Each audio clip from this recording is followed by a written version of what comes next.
Hi friends, welcome to boost of life channel. நம்ம இன்றைக்கி என்ன பார்க்க போகிறோன்னா, நல்ல டேஸ்டியான காரசாரமான மீன் குழம்பு எப்படி பண்ணுறதுன்னு பார்க்க போகிறோம். அதுக்கு நான் 3 பெரிய வெங்காயம் எடுத்துகிட்டு இந்த மாதிரி சின்ன சின்னதாக கட் பண்ணி வச்சுருக்கேன். நான் அதே மாதிரி தக்காளி, நல்ல பழமாக இருக்கிற தக்காளி 4 எடுத்துக்கோங்க. நீங்கள் 4 எடுத்துகிட்டு இதே மாதிரி சின்ன சின்னதாக அதையே கட் பண்ணி வச்சுக்கலாம். இந்த பெரிய வெங்காயத்தையும் தக்காளியையும் நாம் வதக்கிட்டு அதுக்கப்புறம் அரைச்சி குழம்புல சேர்க்குற மாதிரி இருக்கும்.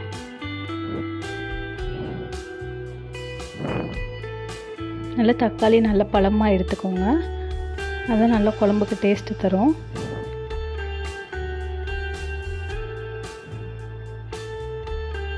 நம்ம இந்த மாதிரி சின்ன சின்னதாக கட் பண்ணும்போது தாளிக்கிறதுக்கு ரொம்ப ஈஸியாக இருக்கும், சீக்கிரமாக வதங்கிடும்.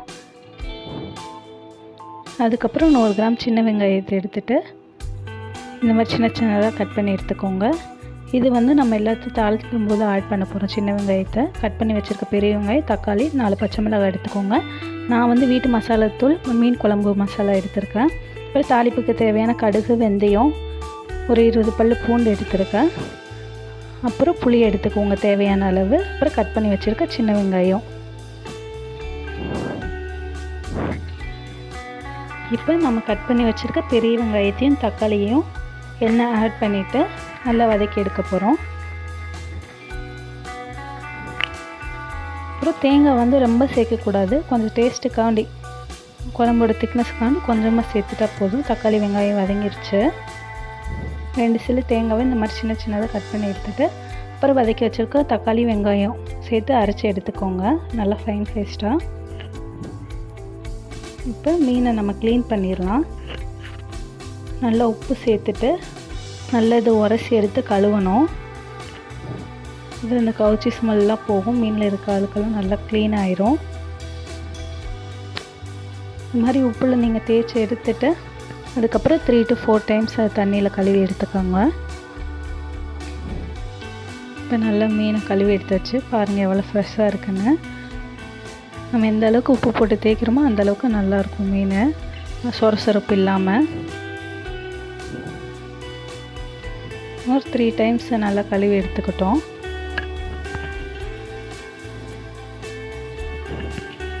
நாம் சங்கரா மீன் தான் இன்றைக்கி எடுத்திருக்கோம். 3/4 கிலோ சங்கரா மீன். அதை நான் க்ளீன் பண்ணி வச்சாச்சு.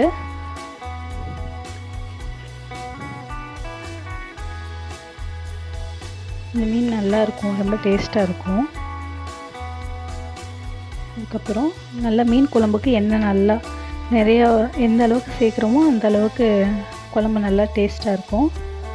நல்லா எண்ணெய் சூடான அப்புறம் கடுகு, எடுத்து வச்சுருக்க வெந்தயத்தை, கடுகு, உளுந்து பருப்பு, வெந்தயத்தை எண்ணெயில் போட்டு தாளிச்சுக்கலாம். அதுக்கப்புறம் நறுக்கி வச்சுருக்க சின்ன வெங்காயத்தை இது கூட ஆட் பண்ணிக்கோங்க.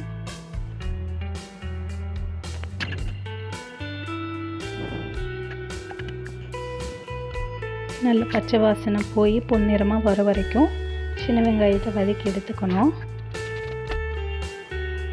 அது கூட 4 பச்சை மிளகாய் சேர்த்துக்கிறோம். அப்புறம் கருவேப்பிலை.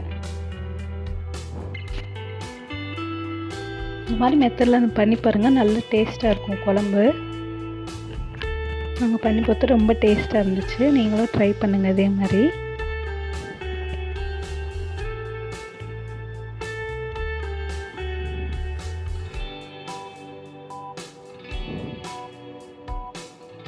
அதுக்கப்புறம் நம்ம எடுத்து வச்சுருக்க வெள்ளைப்பூடெல்லாம் நல்லா தட்டி சேர்த்துக்கோங்க. நம்ம இந்த மாதிரி தட்டி சேர்க்கும்போது நல்ல அந்த பூண்டோட ஃப்ளேவர் தெரியும் நமக்கு, முழுசாக சேர்க்குறத விட. அதுக்கப்புறம் அந்த நறுக்கி வச்ச தக்காளியை கொஞ்சமாக ஆட் பண்ணிக்கோங்க, ஏன்னா ஆல்ரெடி நம்ம அரைச்சி எடுத்துருக்கோம்.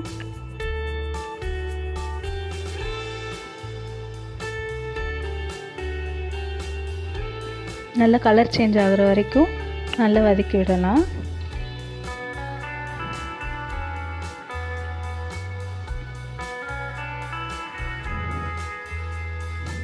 கொஞ்சமாக மஞ்சள் தூள் சேர்த்துட்டு நம்ம எடுத்து வச்சுருக்க வீட்டிலேயே அரைச்ச மசாலாத்தூள், மீன் குழம்பு மசாலாவை இது கூட ஆட் பண்ணிக்கலாம். நல்லா வதங்கின அப்புறம் தக்காளி, வெங்காயம் அதெல்லாம் பச்சை வாசனை போன அப்புறம்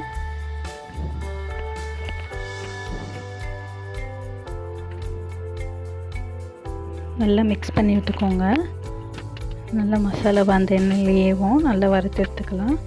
அதுக்கப்புறம் நம்ம அரைச்சி வச்சுருக்க பெரிய வெங்காயம் தக்காளி வதக்கி அரைச்சி வச்சுருக்கோம்ல அதை சேர்த்துக்கலாம். தேங்காய் இது கூட நம்ம ஆட் பண்ணியிருக்கோம் 2 சில்லு தேங்காய் ரொம்ப நிறையாலாம் ஊற்ற வேணாம். கொஞ்சம் டேஸ்ட்டுக்காண்டி திக்னஸ்க்காண்டி லைட்டாக சேர்த்தா போதும். நம்ம கரைச்சி வச்சுருக்க புளி தண்ணியை ஊற்றிக்கலாம்.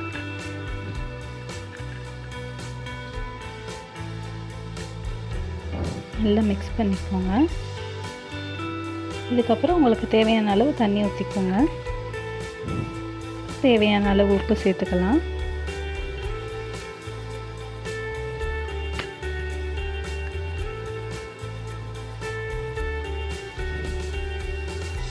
கொத்தமல்லி தழை சேர்த்துக்கலாம். உங்களுக்கு வேணும்னா ஃப்ளேவராக சேர்த்துக்கலாம். அப்புறம் நம்ம க்ளீன் பண்ணி வச்சுருக்க மீனை மிளகாத்தூள் கொஞ்சம் உப்பு மட்டும் போட்டு ஒரு 1/2 hour ஊற வச்சுருந்தோம். அதை நல்லா குழம்பு கொதி வரும்போது ஆட் பண்ணிக்கோங்க. ஏன்னா மீன் சீக்கிரமாக வெந்துடும்.